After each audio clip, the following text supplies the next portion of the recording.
chanson La petite Fadette. La maison de Père Barbeau était grande et jolie. Elle avait un toit rouge, des murs blancs et un jardin plein de fleurs, des pommiers et des poiriers. Derrière la maison, il y avait un verger où poussaient des pruniers et des cerisiers. Les oiseaux chantaient dans les arbres et parfois une écureuil sautait d'une branche à l'autre. Le matin, les enfants allaient à l'école. Ils traversaient les champs verts et saluaient les vaches et les chevaux qui passaient tranquillement. Les femmes travaillaient dans les jardins et dans les maisons pendant que les hommes labouraient les champs et soignaient les animaux.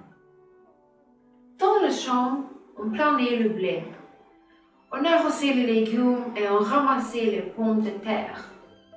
Le travail était dur, mais les villageois étaient heureux de vivre ensemble et d'aider la terre à produire des fruits et du blé. L'après-midi, les enfants jouaient près de la rivière. Ils regardaient les poissons et les canards et parfois lançaient de petits cailloux dans l'eau pour faire des éclaboussures. Les femmes préparaient le pain, faisaient le lessive et ramassaient les herbes pour les animaux. Les hommes revenaient du travail et discutant et en riant.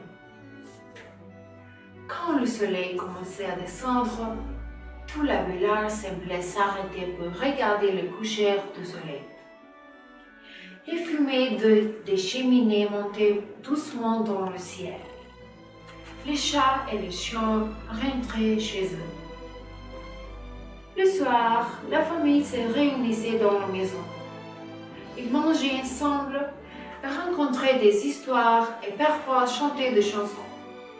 Les anciens parlaient des saisons passées et des jours heureux. La vie dans le village était simple, mais belle. Les saisons changeaient. Le printemps apportait les fleurs et les oiseaux. L'été, le champ doré. L'automne, les pommes et les poires. Et l'hiver, la neige et le feu dans la cheminée. Les villageois vivaient en harmonie. Ils se saluaient, s'entraidaient et travaillaient ensemble. Les enfants jouaient, les adultes travaillaient et tout le monde aimait sa terre et son village, qui était leur maison et leur monde.